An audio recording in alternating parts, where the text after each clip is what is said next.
السلام عليكم ورحمة الله. الحمد لله نحمده ونستعينه ونستغفره ونؤمن به ونتوكل عليه ونعوذ بالله من شرور أنفسنا ومن سيئات أعمالنا.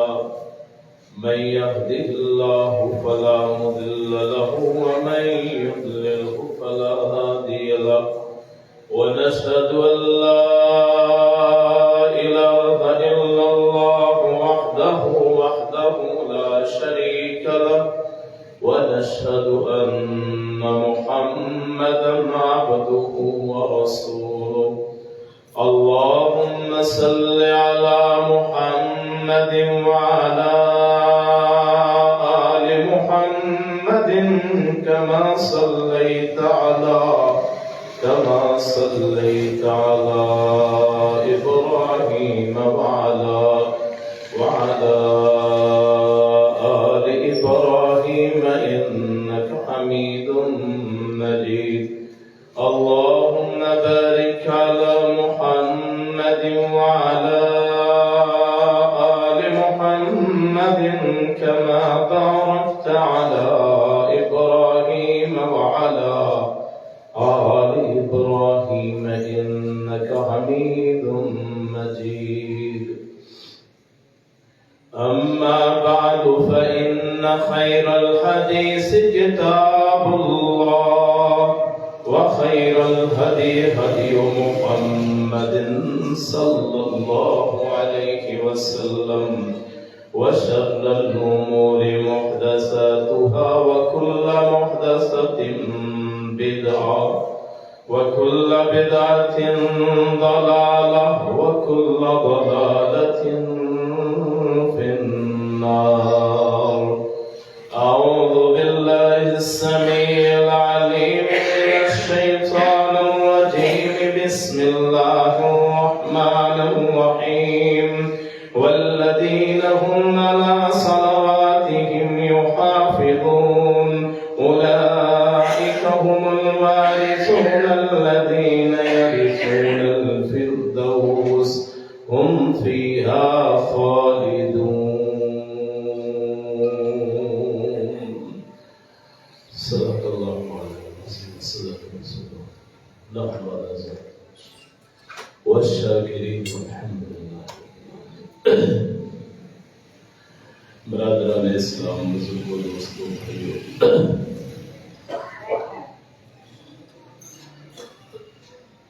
نماز اس کے طریقوں کے بارے میں بیان کر رہے تھے. درود پاک کے بعد پھر 5 کلمات جو 5 دعائیں ہیں وہ پڑھنی چاہیے. ان میں سب سے پہلے اللہم انی اعوذ بک من عذاب القبر. اے اللہ بے شک میں تیری پناہ مانگتا ہوں عذاب قبر سے۔ وَأَعُوذُ بِكَ مِنْ عَذَابِ جہنم، اے اللہ میں تیری پناہ مانگتا ہوں جہنم کے عذاب سے۔ وَأَعُوذُ بِكَ مِنْ فِتْنَةِ الْمَسِیحِ الدَّجَّالِ، اے اللہ میں تجھ سے پناہ مانگتا ہوں مسیح دجال کے فتنے سے۔ وَأَعُوذُ بِكَ مِنْ فِتْنَةِ الْمَحْيَا وَالْمَمَاتِ، اے اللہ میں تجھ سے پناہ مانگتا ہوں تیری زندگی اور موت کے فتنے سے۔ وَأَعُوذُ بِكَ مِنْ فِتْنَةِ الْمَقْسَمِ وَالْمَغْرَمِ، اے اللہ میں تیری پناہ پکڑتا ہوں برائی اور قرض سے۔ یہ 5 کلمات نماز میں لازماً یہ ہر بندہ جو ہے اس کو پڑھنا چاہیے۔ عذاب قبر برحق ہے اور ہوتا ہے۔ اللہ پاک جتنے فوج شرکان ہیں ان کو عذاب قبر سے محفوظ فرمائے۔ بعض چیزیں ایسی ہوتی ہیں جو ہماری سمجھ میں نہیں آتی، عقل میں نہیں آتی، ہم نہیں دیکھ سکتے انہیں۔ اسی طرح یہ عذاب قبر ہے، یہ ہمیں نظر نہیں آتا عام طور پہ، کبھی کبھی کوئی ایک جھلک اس کی نظر آ جاتی ہے۔ نظر نہ آنے کا مطلب یہ نہیں کہ وہ حقیقت نہیں ہے۔ مثلا اس آسمان سے اوپر جو چیزیں ہیں وہ کسی کو علم ہی نہیں، فرشتے نظر نہیں آتے، جنت دوزخ وہ نظر نہیں آتی، قیامت ابھی تک نظر نہیں آئی، جو رسول گزر گئے وہ نظر نہیں آئے، جو کتابیں جو تورات حضرت موسیٰ علیہ السلام پہ نازل ہوئی تھی وہ نظر نہیں آتی، موجود نہیں ہے۔ وہ تختیاں اللہ تعالیٰ نے جو عطا فرمائی، نظر نہ آنے کا مطلب یہ نہیں کہ وہ ہوتا ہی نہیں۔ عقل جو ہے عقل نظر نہیں آتی لیکن اس کا وجود ہے، فرشتے نظر نہیں آتے ان کا وجود ہے، جنات عام طور پہ نظر نہیں آتے ان کا وجود ہے۔ اسی طرح بے شمار ایسی چیزیں ہیں جو نظر نہیں آتی لیکن ان کا وجود ہے۔ اسی طرح عذاب قبر ہے۔ کوئی آدمی یہ کہے جی میری سمجھ میں نہیں آتا، عقل میں نہیں آتا اس لیے عذاب قبر نہیں ہے، تو نظر نہ آنے کا مطلب یہ نہیں ہے کہ وہ موجود نہیں۔ ہوتا رضی اللہ عنہ کے پاس تو آ کے وہ کہنے لگی کہ جی عذاب قبر ہوتا ہے۔ وہ جب واپس چلی گئی تو حضرت عائشہ نے پھر جناب رسول کریم صلی اللہ علیہ وسلم سے پوچھا جی یہ وہ عورت کہہ کے گئی ہے، تو آپ نے کہا عذاب قبر پر حق، اور حضرت عائشہ فرماتی ہیں آپ اس دن کے بعد پھر آپ ہمیشہ اللہ سے عذاب قبر سے پناہ مانگتے تھے، حالانکہ اللہ کے رسول کو عذاب قبر کا تو ہے ہی نہیں مسئلہ، یعنی اللہ کے رسول کو عذاب قبر کوئی نہیں، عذاب جہنم کوئی نہیں، یہ لیکن کلمات اللہ کے رسول کے ہیں، دراصل مجھے اور آپ کو سکھانے کے لیے کہ عذاب قبر میرے اور آپ کے لیے یا تو ہوگا یا پھر نہیں ہوگا، دونوں صورتیں، تو طریقہ بتا دیے۔ جیسے ہم کہتے ہیں نا تحیات للہ وآتا السلام علیکہ ایھا النبی، وہ آپ کس کو سلام کہتے تھے؟ کسی کو نہیں۔ یہ کلمات وہ ہیں جو اللہ کریم نے سکھایا دراصل ہمیں کہ یہ چیزیں برحق ہیں اور واقع ہونے والی۔ اب جو فوت ہو چکے ہیں ان کی دل کی کیفیت، ان کی وہ قبر کی کیفیت اللہ جانتا ہے کہ قبر کیا منظر ہے، ہم بیان بھی نہیں کر سکتے، مثال بھی نہیں دے سکتے، جتنا حدیث میں آیا ہے بس اتنا ہی ہم بیان کر سکتے ہیں، سمجھ سکتے ہیں، اس سے بالا تر نہیں ہو سکتے۔ ہو سکتا ہے وہ گڑھا جس میں آپ دفن کر کے آئے ہیں وہی عذاب قبر ہو، اور ہو سکتا ہے روح کو ہوتا ہو سکتا ہے جسم کو ہو سکتا ہے روح کو، تو ہے برحق اور سچ، شک کی گنجائش نہیں۔ اللہ کے رسول نے فرما دیا ہم ایمان لے آئے۔ اب پہلے نبیوں کو ہم نے دیکھا ہی 1,44,000 پیغمبر، 24,000 پیغمبر ہے، حدیث میں آتا ہے ہم نے مان لیا، دیکھا تو ہے ہی۔ تقریباً 28 پیغمبروں کے نام قرآن کریم میں ہے، انبیاء کے نام، تو ان کے علاوہ جو باقی لاکھوں ہیں ان پہ ہمارا ایمان، 313 آپ نے فرمایا رسول ہے ان پہ ایمان ہے۔ کیوں؟ زبان رسالت صلی اللہ علیہ وسلم سے ہم نے سن لیا مان لیا بس، وہاں تحقیق کی گنجائش بھی نہیں، کہنے کی بھی گنجائش نہیں۔ اگر کوئی کہے جی عذاب قبر میری سمجھ میں نہیں آتا تو اس کی سمجھ کا قصور ہے، اللہ کے رسول کی بات غلط نہیں ہو سکتی۔ جو آپ نے فرما دیا وہ برحق، مجھے سمجھ آئے یا نہ آئے۔ پھر اعوذ بک من عذاب جہنم، جہنم کا عذاب، جہنم کے عذاب۔ اب جہنم رسول اللہ نے فرمایا 70,000 اس کی لگامیں ہیں، اور ہر لگام کے ساتھ 70,000 فرشتہ ہے۔ یعنی جہنم کو لایا جائے گا، آپ نے فرمایا 70,000 اس کی لگامیں ہیں جیسے جانور کی ہوتی، اور ہر لگام پہ 70,000 فرشتہ ہے۔ فرمایا آخر ایک وقت آئے گا کہ جہنم میں جگہ بچ جائے گی، جہنم پھر کہے گی حل من مزید، کیا اور ہے؟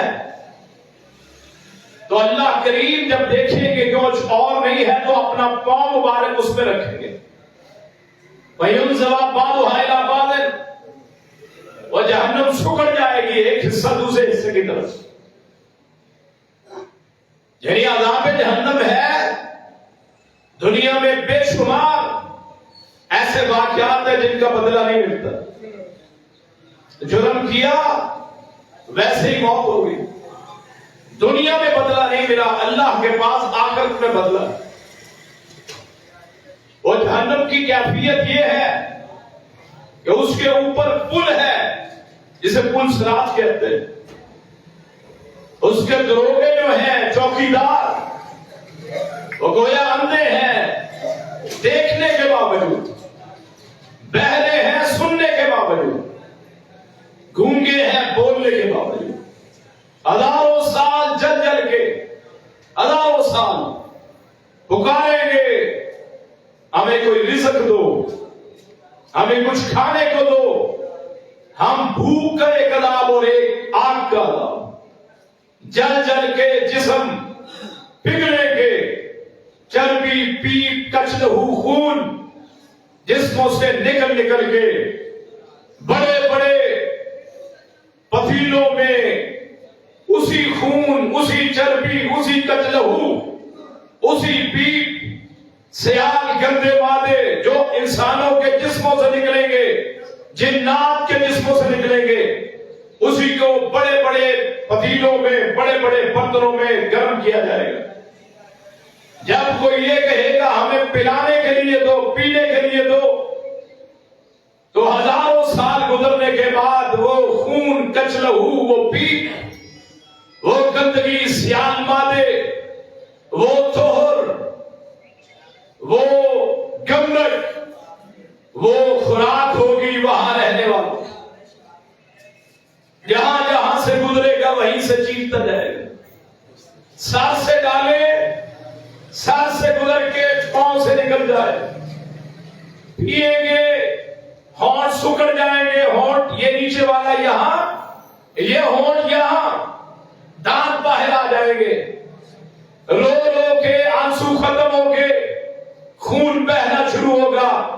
حدیث کریم میں آتا ہے کہ اتنا روئیں گے کہ آنسو ختم ہو جائیں گے، خون آئے گا، خون کے بہنے کی وجہ سے جس طرح کے نالیاں بن جاتی ہیں، چہروں پہ نالیاں بن جائیں۔ اس جہنم کے عذاب سے پناہ مانگنی ہے نماز۔ قبر سے بچ کے آ گئے، بعد میں کچھ یاد آ گیا، ایک ایک عمل کا حساب۔ آدمی بڑا گناہگار ہے، میں بھی، آپ بھی، نہ چاہتے ہوئے بھی گناہ ہوتا ہے، نہ چاہتے ہوئے بھی آدمی سے گناہ کا امکان ہے۔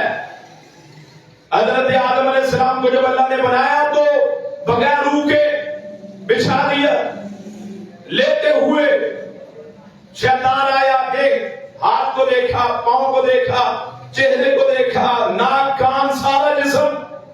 جب پیٹ پہ پہنچا تو پیٹ کو کہنے لگا ہادہ جوفن، یہ خالی ہے، لا یتمالک، یہ کنٹرول کنٹرول نہیں کر سکے گا. خواہش، ہوس اور ایسی ایسی امنگیں انسان رہ نہیں سکتا. رسول اللہ نے ایک مرتبہ نقشہ بنایا انسان کا، زمین پہ لکیریں کھینچی، چورس دائرہ کھینچا، اس میں ایک درمیان میں لکیر کھینچی اور اس کے ارد گرد چھوٹے چھوٹے خط کھینچے. وہ جو لکیر ہے آپ نے فرمایا یہ انسان جو اس کے ارد گرد ہے چورس خانہ، یہ اس کی موت، زندگی کا اینڈ، اور جو چھوٹے چھوٹے خط ہیں وہ اس میں کو دنیا میں پہنچنے والے اچھی اچھائیاں برائیاں. پھر آپ نے ایک اور خط پہ کھینچا اس خانے سے باہر، فرمایا یہ اس کی خواہشات ہیں، امنگیں ہیں، یہ اس کے ارادے، یہ اس کے ارادے، یہ اپنے خواہشوں امنگوں کے پیچھے چلتے چلتے وہاں تک نہیں پہنچتا کہ وہ کھانا آ جاتا ہے، اس کی موت واقع ہو جاتی ہے. اس دوزخ سے بچنے کے لیے کتنا پیارا دین، کتنا اچھا دین، کتنا منزہ الفا بالا دین کہ اس دنیا میں ابھی دوزخ کہیں کی ہے، قیامت کبھی آنی ہے، لیکن پہلے ہی بتا دیا کہ اپنے رب سے مانگ لے. تو نے درود پڑھ لیا، قبر سے نجات بھی مانگ، جہنم سے نجات بھی مانگ. کتنے رسول آپ کے ساتھ اور میرے ساتھ، کتنے لقد جاءکم رسول من انفسکم عزیز علیہ ما عنتم حریص علیکم بالمؤمنین رؤوف الرحیم. مومنوں پہ کوئی مشقت آتی ہے رسول کو تکلیف ہوتی ہے، بڑے نرمی کرنے والے، بڑے رحم کرنے والے. پہلے ہی سارے حل بتا دیے، ابھی قبر آئی نہیں، زندہ ہے، پہلے ہی بتا دیا مانگ لے کہ عذاب قبر نہ ہو. ابھی مرے نہیں، پہلے پتا دوزخ ہے، دوزخ سے پناہ مانگ لے. کتنا شفیق دین ہے، کتنے پیارے نبی ہیں، کتنے محبت کرنے والے. کوتاہی میرے اور آپ میں ہے کہ باوجود رسول اتنے معزز، اتنے پیارے، اتنے محتشم، اتنے رؤوف الرحیم قرآن کہتا ہے، شفقت کرنے والے، مہربانی کرنے والے، رحم کرنے والے. اس پیغمبر نے ایک ایک دعا بتائی جو اس دنیا میں اور آخرت میں ضروری، پیدائش سے لے کے مرنے تک ہر یہ 5 کلمات کہنے سے تیری دنیا بھی سمجھ جائے، تیری آخرت بھی سمجھ جائے. اذان ختم ہو گئی ہے تو کھول دے. پھر تیسری دعا، اعوذ بک من فتنۃ المسیح الدجال، میں تیری پناہ مانگتا ہوں مسیح دجال سے. مسیح دجال کیا ہے؟ مسیح کے 3 معنی ہیں. نمبر 1، جو بہت سفر کرے. حضرت عیسیٰ کو بھی مسیح کہتے ہیں کہ انہوں نے چل پھر کے تبلیغ کی ہے، کبھی کہیں گئے کبھی کہیں گئے. مسیح کا معنی پیمائش، بہت لمبا چلنا. جو وہ دجال آئے گا، دجال دجل سے ہے، فریب، دھوکہ، فراڈ، جھوٹ، جو بہت چلے، پوری دنیا پہ چلے گا. نمبر 2، جس کی آنکھ بند ہو. رسول اللہ نے فرمایا آمر الیمنا، دجال کی دائیں آنکھ سے وہ کانا ہوگا. تیسرا معنی، جو کسی کو ہاتھ لگا کے شفا دے. کسی کو ہاتھ لگائے شفا مل جائے، کام ہو جائے. حضرت عیسیٰ بھی ایسے تھے. دیکھا ہے کوئی نابینا، ہاتھ پھیرا آنکھیں صحیح ہو. کوئی بہرا ہے، ہاتھ پھیرا وہ سننے لگ گیا. کوئی گونگا ہے، ہاتھ لگایا بولنے لگ گیا. کوئی پیدائشی معذور ہے، کہا ہاتھ لگایا وہ چلنے لگ گیا. حتیٰ کہ مردوں کو زندہ کر دیا. مسیح علیہ السلام، اس وجہ سے انہیں مسیح کہتے ہیں. اور وہ مسیح دجال جو اختیار ہے، مردوں کو زندہ کرے گا، غیب کے حالات بتائے گا، وہ صحت دے گا، کسی کو بیمار کرے گا، فصل کی طرف دیکھے گا لہلا اٹھے گی، جو نہ ماننے والے ان پہ آگ برسائے، اس لیے اسے مسیح دجال کہتے ہیں۔ یعنی تینوں معنی سمجھ آ گئے، جو بہت سفر کرے، جو جس کی آنکھ ایک بند ہو، اور جو ہاتھ لگا کے شفا دے یا سزا دے، اس سے پناہ مانگنی۔ اور رسول اللہ نے اس کا طریقہ بھی بتایا، ایک تو نماز میں، اور دوسرا فرمایا جو بندہ جمعے کے دن سورہ کہف کی پہلی 10 آیات تلاوت کرے، رب کریم اسے مسیح دجال سے بچائے۔ ابھی مسیح دجال کے فتنے ہیں، فتنے خود نہیں آیا، فرمایا اصفہان سے نکلے گا، ایران سے 40,000 یہودیوں کے ساتھ، اصفہان ایران جس کو ہم بڑا مقدس سمجھتے ہیں، یعنی ایران سے نکلے گا، یہودی اس کے ساتھ ہوں گے۔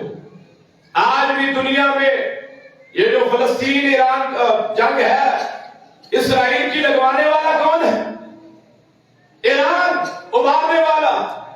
کتنے ہزاروں اور 10,000 تقریباً شہید ہو چکے ہیں۔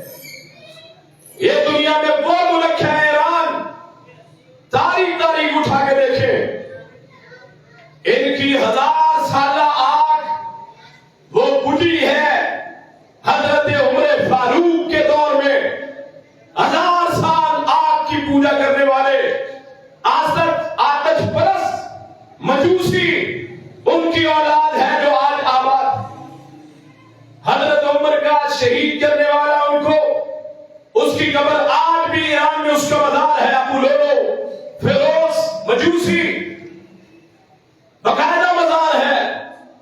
خلیفہ دوم، خلیفہ ثانی، عمر فاروق رضی اللہ عنہ، ان کا قاتل، اس کی قبر کہاں ہے؟ ایران میں، بڑے احترام کے ساتھ دفن کیا ہوا۔ اور ہمارے لوگ کہتے ہیں ایران بڑا سخت، ساری تاریخ اٹھاؤ، یہ جو شیعہ سنی مسئلہ ہے کہاں سے چلا ہے؟ انشاءاللہ محرم میں بتائیں گے شیعہ سنی کہاں سے مسئلہ چلا۔ لوگ پتہ ہی نہیں، سچ میڈیا پہ جھوٹ سن کے پورے لوگ گھروں بن گئے، مولا علی کا نام استعمال کیا رضی اللہ عنہ، اور مستقل اسلام کے خلاف سازشیں کرنے لگے۔ اصفہان سے نکلے گا دجال۔ اگر کسی نے پہچان کرنی ہو حق اور سچ کی یا جھوٹ کی، اسے دیکھے کہ جہاں سے دجال نکلے وہ اچھے لوگ نہیں ہوں گے۔ جہاں سے دجال نکلے وہ اچھا علاقہ نہیں ہے۔ جس کے دل میں اس علاقے سے محبت ہے، دراصل وہ دجال سے محبت کرتا ہے۔ انجانے میں پتہ ہی نہیں ہے، آل رسول کے نام پہ محبت ہوگی، زیادتیں بن گئی۔ مسیح دجال سے اللہ کی پناہ مانگ۔ اعوذ بک من مسیح الدجال۔ رسول اللہ نے فرمایا دجال سے بڑا فتنہ کائنات میں آج تک نہیں ہے۔ اور میں حضرت نوح سے لے کے میرے تک، یعنی رسول اللہ صلی اللہ علیہ وسلم تک، ہر نبی نے اپنی قوم کو دجال سے ڈرایا کہ دجال کا فتنہ آئے گا۔ فرمایا کائنات کا سب سے بڑا فتنہ ہے، اس سے پناہ نماز میں۔ اعوذ بک من فتنۃ المحیا والممات، اے اللہ میں تیری پناہ مانگتا ہوں زندگی موت کے فتنے سے۔ زندگی میرے اللہ کے ہاتھ میں، موت میرے اللہ کے ہاتھ۔ ہم زندگی موت کے فتنے میں کیسے ہیں؟ لمبی پتانگیں کرتے ہیں کہ لمبی عمر گزارے گی۔ آنا 50 سال کے بعد عذر شاید ہو سکتا ہے 60 سال تک بندے کا عذر ہو سکتا ہے۔ اس عمر تک جو 60 سے اوپر ہو جائے وہ سمجھے کہ میرے ساتھ جو ہے پہلے بھی اللہ کی امانت، لیکن آپ جیسے کہتے ہیں میں لوں گا، کیوں جی؟ 60 سے اوپر آپ کی عمر زائد، اللہ اللہ کرے. کتنے بڑے عمر کے افراد ہیں 60 سال سے، ان کو پتہ ہی نہیں، فکر ہی کوئی نہیں. فکر یہ ہے کہ مال بڑھ جائے، فکر یہ ہے کہ عزت بڑھ جائے.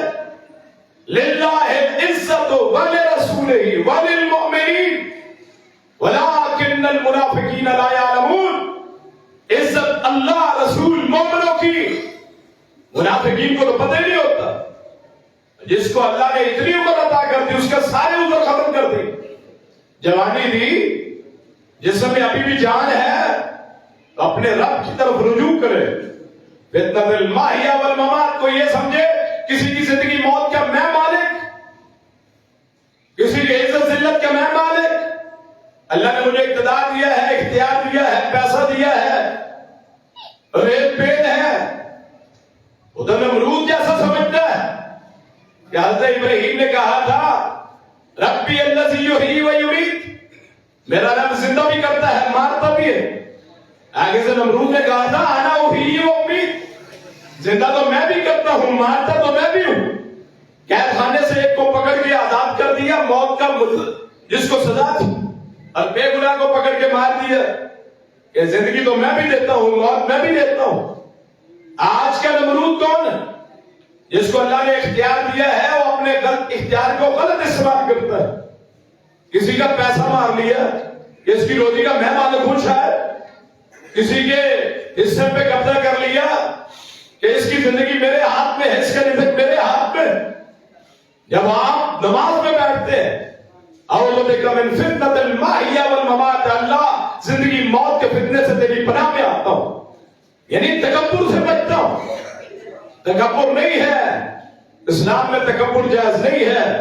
رسول اللہ صلی اللہ علیہ وسلم نے فرمایا جس دل میں تکبر کا ایک ذرہ برابر بھی ہو اس دل میں ایمان نہیں ہو سکتا. نکلے اپنے جیسا سارے لوگوں کو سمجھے.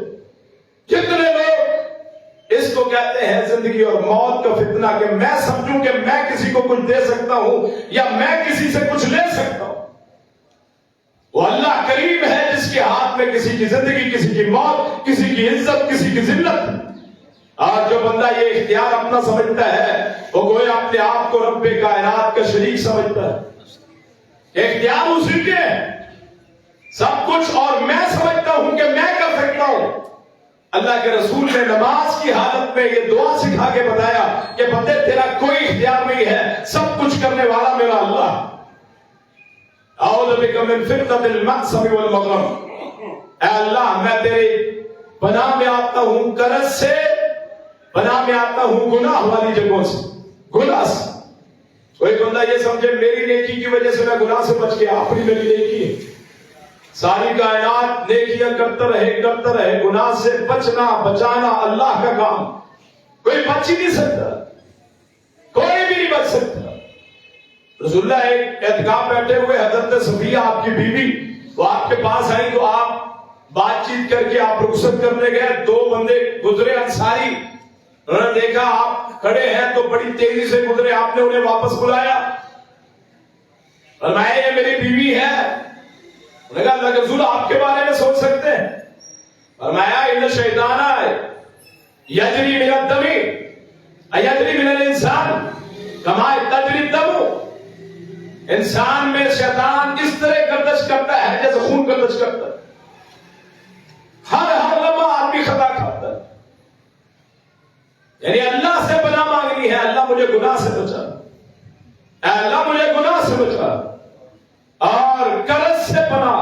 کتنے افراد ہیں جو قرضوں میں پھنسے ہوئے، لیکن یہ توفیق نہیں ہے کہ نماز پڑھ لیں. رسول اللہ نے فرمایا آؤ نماز پڑھو، نماز میں یہ دعا مانگو رب کائنات اپنے فضل سے تیرے قرض دور کر دے. کتنے ہیں جو قرض جنہوں نے پکڑے ہوئے ہیں، ضرورت ہے لیکن یہ دعا نہیں پڑھتے، نماز نہیں پڑھتے. کتنے ہے نہیں غریب آپ کو نظر آئیں گے بے نماز. آپ کو اللہ کی طرف سے آزمائش ہے، کوئی مسئلہ بن گیا ہے، اپنے مولا کے پاس تو آئے، اپنے مولا سے مانگ کے تو دیکھیں. رب کائنات ترمذی کی روایت، جب میرا کوئی بندہ میرے سامنے ہاتھ پھیلاتا ہے مجھے شرم آتی ہے کہ اس کے ہاتھوں کو خالی لوٹاؤں. اسے مانگ کے دیکھیں، قبر سے بھی نجات، عذاب قبر سے، جہنم کی آگ سے آزادی، دجال کے فتنے سے آزادی، زندگی موت کے فتنے سے آزادی، قرض سے آزادی اور گناہوں سے آزادی۔ رب کائنات اتنا شفیق ہے اپنے بندے پہ، مانگنے والا بنے تو صحیح، پکارنے والا بنے تو صحیح۔ اور بڑی عمر کے افراد سے کہوں گا کہ تہجد کا اہتمام لازمی کریں۔ آپ کو اللہ نے فارغ البال کر دیا ہے، بچے جوان ہو گئے، آپ فارغ، تو تہجد کا لازمی اہتمام کریں۔ جب کوئی باپ یا ماں اپنی اولاد کے لیے مانگتا ہے نا، وہ گویا اولاد کے لیے چھتری بن جاتی، حادثوں سے بچاتی اولاد۔ اور اگر وہ اولاد جو صبح نکلتے وقت ماں باپ سے مل کے جائے، اس کے گویا اللہ کی رحمت کی چھتری آ جاتی ہے، جس کے نیچے اس کا وجود آ جاتا ہے۔ کتنے بد نصیب وہ ماں باپ کہ اپنے اولاد کے لیے دعائیں نہیں کرتے۔ کسی اولاد کی طرف سے تھوڑی سی کمی ہوگی تو آگے سے کہہ رہے کاکھ نہ رہے، اولاد کے تو بیڑا غرق ہو گیا۔ کئی مرتبہ آدمی گاڑی نہیں چلتی اس کو گالی دیتے، جانور نہیں چلتا اس کو گالی دیتے۔ اولاد نے کہو جی میں نے تو اوپر اوپر سے کہا، تیرا اوپر اوپر بھی وہی ہونا چاہیے جو تیرے دل میں ہے۔ اپنی اولاد کے لیے کبھی مت بد دعا کرے، جیسی بھی اولاد، وگرنہ اس کو ایسی سزا ملے گی۔ اولاد وہ اولاد سمجھتی ہے بابا مر جائے گا، زمین ابھی نہیں ملی، زمین ملے تو یاد رکھیے اس اولاد کو سمجھنا پڑے گا۔ آج باپ کے سامنے زبان چلاتے ہو، اللہ تجھے ایسی اولاد دے گا جو تجھے تھپڑ مارے گی، تجھے مارا کرے گی۔ اور وہ ماں باپ سمجھ لے اولاد کا بیڑا غرق ہو جاتا ہے جب اس کے ہونٹ ہلتے ہیں، اس کے لیے اولاد کے لیے بد دعا کرتے ہیں۔ جب بھی مانگے اولاد کے لیے اچھائی مانگے۔ نماز، حضرت ابوبکر صدیق اللہ کے رسول سے پوچھتے ہیں علمنی دعا ادعو بہ فی صلاتی، مجھے کوئی دعا سکھائے جو میں نماز میں مانگوں۔ فرمایا اللہم قل انی ظلمت نفسی ربی انی ظلمت نفسی ظلما کثیرا ولا یغفر الذنوب الا انت۔ اے رب کائنات اپنے اوپر اتنے میں نے ظلم کیے ہیں کہ ان گناہوں کو، ان ظلموں کو تو ہی معاف کر سکتا ہے۔ لا یغفر الذنوب الا انت فاغفر لی، مجھے معاف کر دے، ورحمنی من عندک، مجھے اوپر رحم کر اپنی طرف سے، انک انت الغفور الرحیم، تو بہت بخشنے والا، بہت رحم کرنے والا۔ پھر وہ دعا ہے جو قرآن مجید میں ہے رب اجعلنی مقیم الصلاۃ ومن ذریتی ربنا وتقبل دعا، اے رب جی مجھے نماز قائم کرنے والا بنا، میری اولاد کو نماز قائم کرنے والا بنا، میری دعا کو قبول فرما۔ ابو حنیفہ رحمۃ اللہ علیہ امام، ان سے کسی نے پوچھا کہ جب آپ خانہ کعبہ جائیں تو ہماری نظر خانہ کعبہ پہ جو پہلی نظر پڑتی ہے اللہ دعائیں قبول کرتا ہے، اس وقت اللہ تمام کو خانہ کعبہ کی زیارت نصیب فرمائے، تو میں کیا دعا پڑھوں؟ انہوں نے فرمایا وہاں جا کے دعا یہ پڑھ کہ اللہ مجھے مستجاب الدعوات بنا دے، کہ میں جو دعا مانگوں اللہ قبول فرما لے۔ یعنی آپ خانہ کعبہ کو دیکھیں تو جو پہلا کلمہ آپ کے منہ سے یہ نکلے کہ اللہ مجھے مستجاب الدعوات بنا دے، میری دعا قبول ہوا کرے، تو ربنا اغفر لی ولوالدی وللمؤمنین یوم یقوم الحساب، اے رب جی مجھے بخش دے، میرے والدین کو بخش دے۔ ایک حدیث میں آتا ہے ایک اولاد اپنے والدین سے اچھا سلوک نہیں کرتی، والدین فوت ہو جاتے ہیں، اب گناہ کا کفارہ کیسے ہو سکتا ہے؟ حدیث میں آتا ہے اولاد اپنے ماں باپ کے لیے اتنی دعا کرے، اتنی دعا کرے کہ اللہ کریم اس کی گستاخیوں کو معاف فرما دے، کیونکہ آدمی کو جوانی میں پتہ نہیں چلتا ہے، آدمی جوش میں ہوتا ہے، کبھی والدین کی گستاخی ہو جاتی ہے۔ تو آج بھی جو ہم موجود، رسول اللہ نے تو پھر طریقہ بتا دیا نا نماز کہ اپنے والدین کے ربنا اغفر لی ولوالدی، اے رب ہمیں بخش، ہمارے والدین کو بخش، وللمؤمنین، مومنوں کو، مومنوں کے لیے دعا۔ رسول اللہ نے فرمایا جو کسی کے لیے اس کی غیر موجودی میں دعا کرتا ہے رب کائنات اس کے لیے وہ دعا کو پہلے قبول فرماتا ہے۔ یعنی مجھے چاہیے کوئی چیز تو میں اپنے بھائی کے لیے مانگو، رب کائنات میرے غلام بھائی کو ایک چیز کی ضرورت ہے عطا فرما دے، رب کائنات اتنا خوش ہوتا ہے کہ پہلے اس کو عطا فرماتا ہے۔ تو ہم اپنے لیے دعا مانگے تو کوئی گارنٹی نہیں ہے قبول ہو یا نہ ہو، لیکن زبان رسالت سے ہے، حدیث رسول ہے کہ آپ اپنے بھائی کے لیے، مسلمان کے لیے دعا مانگے، رب کائنات اس سے پہلے آپ کو عطا فرمائے۔ المؤمنین یوم یقوم الحساب، جس دن حساب قائم ہوگا، جس دن قیامت قائم ہوگی، یا اللہ اس دن سب کو معاف فرما دے، مجھے بھی، میرے والدین کو، مومنوں کو، بھائیوں کو، بہنوں کو، بیٹوں کو، والدین کو، مرد کو، عورت کو، جتنے پہلے پیدا ہوئے، جتنے موجود ہیں، جو آگے آئیں گے، جو فوت ہو گئے، جو زندہ ہیں، تمام کو یا اللہ معاف فرما دے نماز میں۔ اور اسی لیے ہم جنازے میں کہتے ہیں اللہم اغفر لحینا ومیتنا شاہدنا وغائبنا صغیرنا وکبیرنا ذکرنا وانثانا، ہمیں بخش دے زندوں کو، مردوں کو، بڑوں کو، چھوٹوں کو، مذکر مؤنث، سب کو وہی کلمات کیا، ربنا اغفر لی ولوالدی وللمؤمنین یوم یقوم الحساب، جس دن حساب کیا ہو، یا اللہ کریم کوئی ایسا نہ ہو جب تیرے عذاب میں جکڑا ہوا ہو، کوئی ایسا نہ ہو جس کے نامہ اعمال اس کے بائیں ہاتھ پہ ہو، کوئی ایسا نہ ہو جس کو فرشتے گھسیٹ کے لے جا رہے ہو، کوئی ایسا نہ ہو کہ لوگوں کے سامنے رسوا کر کے اللہ کریم کے اسے دوزخ میں پھینک دو۔ تمام کے لیے دعا کریں، معاشرے کے لیے دعا کریں۔ اس کے علاوہ جتنی دعائیں آپ کو یاد ہے مانگ لیں، نماز میں بے شمار دعائیں ہیں جو آدمی مانگ سکتا ہے۔ پھر یہاں آپ سلام پھیر لیں اگر چاہیں، یہ وہ دعائیں ہیں جو مسنون رسول اللہ صلی اللہ علیہ وسلم سے آئی ہیں یا صحابہ سے۔ السلام علیکم ورحمۃ اللہ، السلام علیکم ورحمۃ اللہ، آپ کی نماز مکمل ہو۔ رسول اللہ نے فرمایا تحریم التکبیر تحریم التسلیم، نماز شروع ہوتی ہے اللہ اکبر سے، ختم ہوتی ہے السلام علیکم سے، السلام علیکم ورحمۃ اللہ سے، اور برکات بھی آئے ہیں بات۔ اب یہ جو سلام ہے اس کہنے کا مقصد کوئی نہیں، یعنی کوئی موجود ہو پھر بھی، کوئی موجود نہ ہو پھر بھی کہنا۔ جیسے ہم قبرستان میں جاتے ہیں نا تو وہاں السلام علیکم کہتے ہیں، تو مقصد سنانا نہیں ہوتا، اللہ کے رسول نے فرمایا ہم نے کہنا۔ اسی طرح تحیات میں السلام علیکم ایھا النبی، اللہ کے نبی کو سنانا مقصود نہیں ہے، احادیث میں ہے اس لیے کہتے ہیں۔ اور یہاں بھی السلام علیکم ورحمۃ اللہ سنانا مقصود نہیں ہے، کوئی ہو نہ ہو کہنا مقصود ہے، اس لیے کہ رسول اللہ نے فرمایا۔ اب بعض وہ غلطیاں ہیں جو ہم نماز میں کرتے ہیں۔ نمبر 1، کیا آپ نماز پڑھ رہے ہیں پیچھے سے آگے سلام کہتے ہیں لوگ، کہ میں نماز پڑھ رہا ہوں اور پیچھے سے کوئی سلام کہ، اور اس کا طریقہ لوگ یہ بتاتے ہیں جی ہاتھ کے ساتھ اشارے کے ساتھ جواب دیں۔ اب 100 بندہ نماز پڑھ رہا ہے، 100 بندہ باہر سے آیا ہے، تو 100 مرتبہ ہاتھ کا اشارہ کیسے کرے؟ نماز تو نہ ہوئی۔ کیوں جی؟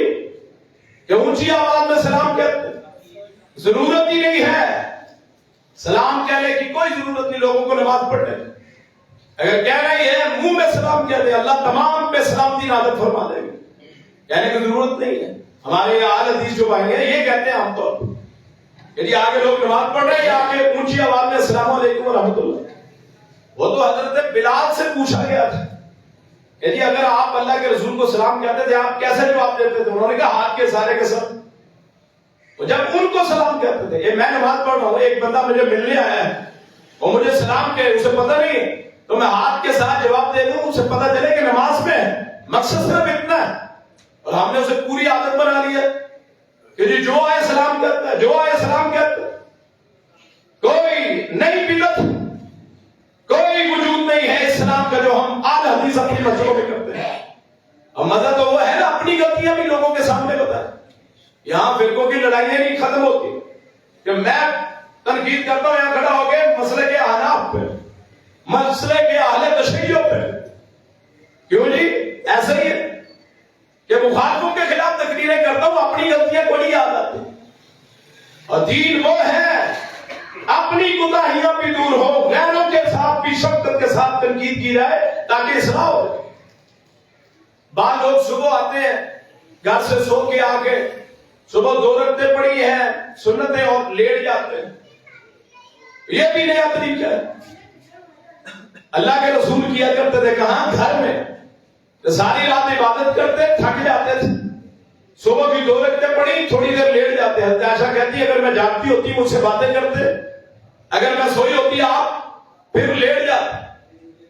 وہ ہم نے مسجدوں میں ایجاد کر لیا کہ گھر سے سو کے آتے ہیں, یہاں آ کے 2 رکعت پڑھی اور یہاں لیٹ جاتے ہیں. کوئی سنت نہیں ہے, سنت کی مخالفت. عبداللہ بن عمر جو بندہ سوتا تھا اسے کنکریاں مارتے تھے. یہ ہماری مسجدوں میں نظر آتا ہے.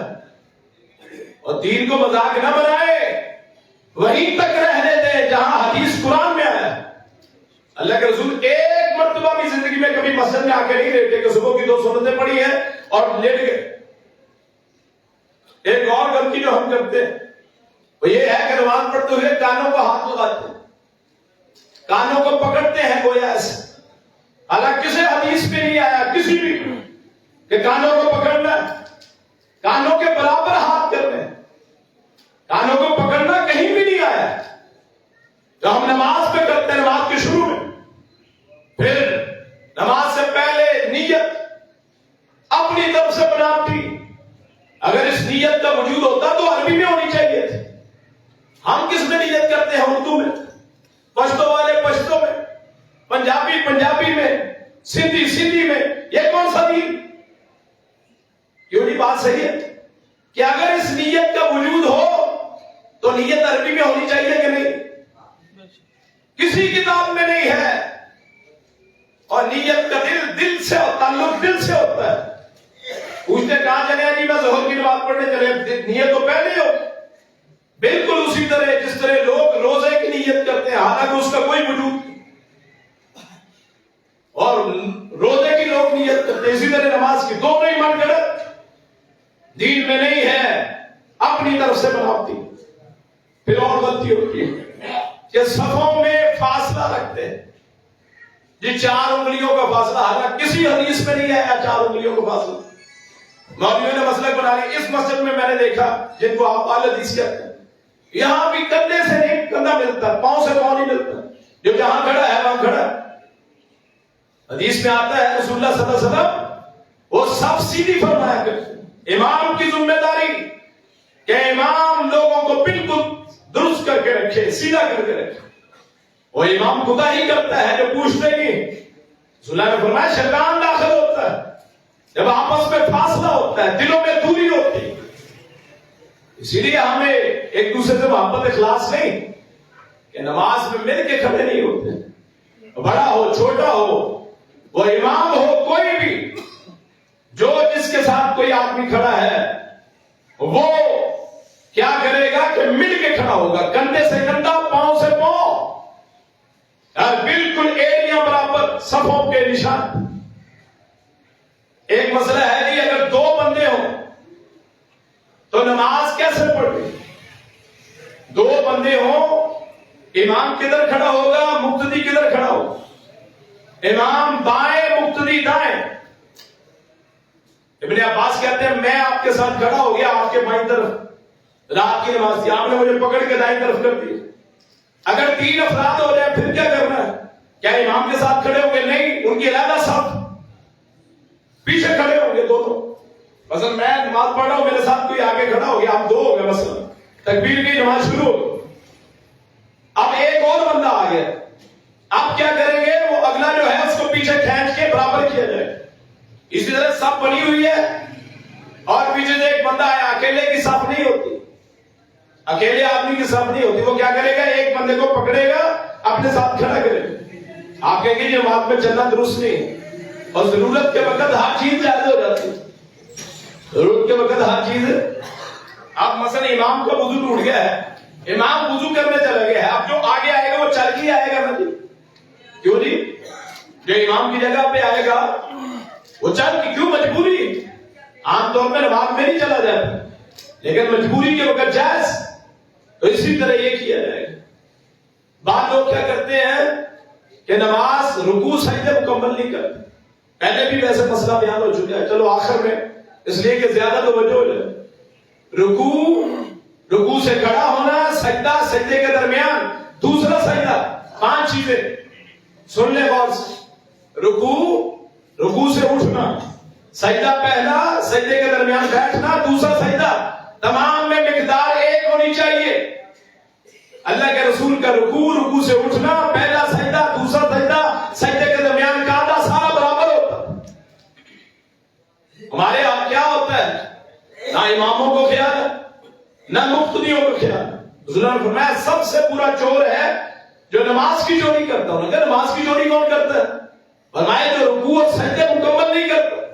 ساری زندگی گزر گئی، 40 سال ہو گئے نماز پڑھتے، یہ نہیں پتا چلا کہ سجدہ ابھی رکوع مکمل نہیں ہوا، سیدھا سجدے میں چلے گئے۔ رکوع سے اٹھے، اتنی دیر ٹھہرے حتیٰ تاکہ نظام ہو مکانہ ہو، کہ ہڈیاں اپنی جگہ پہ آ جائیں۔ رکوع سے اٹھے، ہڈیاں اپنی جگہ پہ آ جائیں، سجدے میں درمیان میں بیٹھے، ہڈیاں اپنی جگہ پہ آ جائیں۔ پھر آخری مسئلہ جو ہے کہ پہلا جو تشہد ہے 2 رکعتوں والا، اگر نماز 4 رکعتوں کی ہے یا 3 کی، تو بیٹھیں گے کہ پاؤں بچھائیں گے، اس کے اوپر بیٹھیں گے، دایاں پاؤں کھڑا کریں، بائیں پہ بیٹھیں گے، دایاں کھڑا کریں۔ اگر آخری تشہد ہو پھر کیا کریں گے کہ قدم الیسریٰ، بایاں پاؤں آگے کیا جائے گا، بایاں پاؤں آگے کر کے زمین پہ آدمی بیٹھے گا، دایاں پاؤں کھڑا ہوگا۔ اس کو تبرک بولتے ہیں۔